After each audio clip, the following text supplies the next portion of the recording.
दोस्तों, welcome back. आज एक ऐसे सवाल पर बात करते हैं जिसने हमें सदियों से अट्रैक्ट किया है। अगर आप टाइम ट्रैवल कर पाते तो क्या करते? सोचो, एक ऐसी मशीन जो आपको किसी भी टाइम, पास्ट या फ्यूचर में ले जा सके। क्या आप कोई गलती ठीक करते, हिस्ट्री देखते, या ये देखने के लिए आगे बढ़ते कि आगे क्या होगा?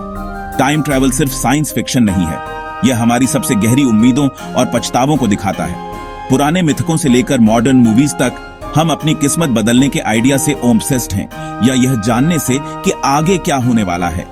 लेकिन इस पावर के साथ बड़े सवाल भी आते हैं। क्या आप खुद को मिटाए बिना पास्ट बदल सकते हैं? क्या आप फ्यूचर जानने का लॉर्ड ले सकते हैं? इससे पहले कि हम जवाब दें, हमें यह समझना होगा, आखिर टाइम है क्या?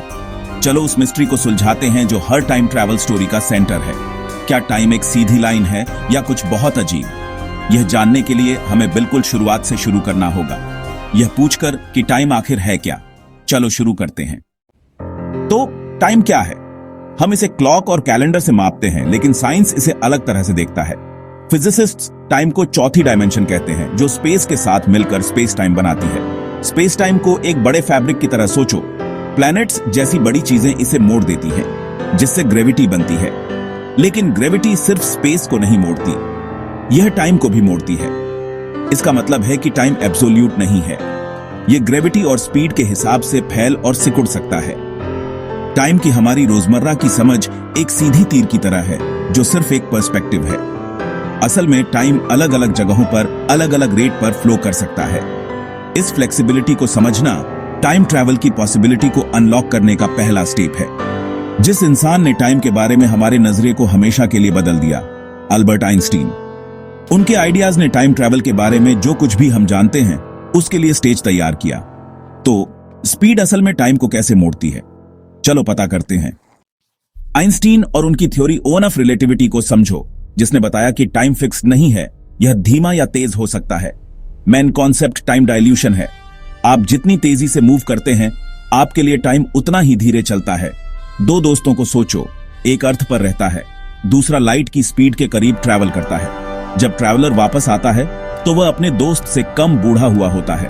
यह साइंस फिक्शन नहीं है, यह तेज चलने वाले प्लेन और सैटेलाइट्स पर एटॉमिक क्लॉक्स से प्रूव हो चुका है। टाइम डायल्यूशन का मतलब है कि फ्यूचर में ट्रैवल करना पॉसिबल है, कम से कम एक डायरेक्शन में। अगर आप लाइट की स्पीड के करीब ट्रैवल कर पाते तो आप अर्थ पर सदियों आगे निकल जाते, जबकि आपकी उम्र सिर्फ कुछ साल बढ़ती। लेकिन अपने ओरिजिनल टाइम में वापस आने का कोई तरीका नहीं है। यह टाइम ट्रैवल का सबसे रियलिस्टिक फॉर्म है जो साइंस आज ऑफर करता है। यह मैजिक मशीनों के बारे में नहीं है, बल्कि यूनिवर्स के अपने रूल्स के बारे में है। लेकिन हमारी फेवरेट कहानियों में जो टाइम ट्रैवल हम देखते हैं, उसका क्या?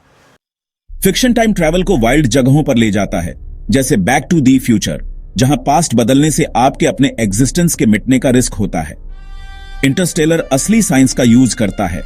एक ब्लैक होल के पास टाइम इतना धीमा हो जाता है कि एस्ट्रोनॉट्स के लिए घंटे अर्थ पर सालों के बराबर होते हैं। ग्राउंड हॉग डे जैसी कहानियां कैरेक्टर्स को टाइम लूप में फंसा देती हैं, उन्हें बदलने और ग्रो करने के लिए मजबूर करती हैं। ये कहानियां पैराडॉक्स, इमोशंस और टाइम के साथ छेड़छाड़ के कॉन्सिक्वेंसेस को एक्सप्लोर करती है। वे हमें गलतियों को ठीक करने, हीरोज से मिलने या फ्यूचर देखने की इमेजिन करने देती हैं। फिक्शन टाइम ट्रैवल को हमारी उम्मीदों और डरों के लिए एक प्लेग्राउंड में बदल देता है। यह सिर्फ एडवेंचर के बारे में नहीं है, यह इस बारे में है कि अगर हम अपनी कहानियों को फिर से लिख पाते तो क्या करते। ये कहानियां हमें असली साइंटिफिक सवालों के लिए तैयार करती हैं। लेकिन क्या टाइम ट्रैवल कभी फिक्शन से रियलिटी में बदल सकता है? चलो देखते हैं कि साइंस क्या कहता है। तो क्या इंसान कभी टाइम ट्रैवल कर पाएगा? साइंस कहता है शायद, लेकिन बड़ी लिमिट्स के साथ। टाइम डायल्यूशन के जरिए फ्यूचर में ट्रैवल करना पॉसिबल है, अगर हम ऐसे शिप बना लें जो लाइट की स्पीड के करीब जा सके। चैलेंज बहुत बड़ा है, लेकिन यह फिजिक्स के नियमों को नहीं तोड़ता। पास्ट में जाना बहुत मुश्किल है। ग्रैंडफादर पैराडॉक्स जैसे पैराडॉक्स इसे इम्पॉसिबल बनाते हैं। कुछ थ्योरीज सजेस्ट करती हैं कि वर्म होल, स्पेस टाइम के जरिए शॉर्टकट अलग अलग टाइम को कनेक्ट कर सकते हैं, लेकिन हमें ऐसे एग्जॉटिक मैटर की जरूरत होगी जो हमने कभी नहीं देखा। फिलहाल पास्ट में टाइम ट्रैवल थ्योरी और फिक्शन के दायरे में ही है, लेकिन इन आइडियाज को एक्सप्लोर करने से साइंस आगे बढ़ता है। यूनिवर्स हमारी सोच से भी ज्यादा अजीब है और आज की थ्योरीज कल की ब्रेक थ्रू हो सकती है। तो सवाल पूछते रहो, क्यूरियस रहो और एक्सप्लोर करना कभी बंद मत करो। टाइम को समझने का सफर खुद को समझने का सफर है। इस एडवेंचर में शामिल होने के लिए थैंक्स।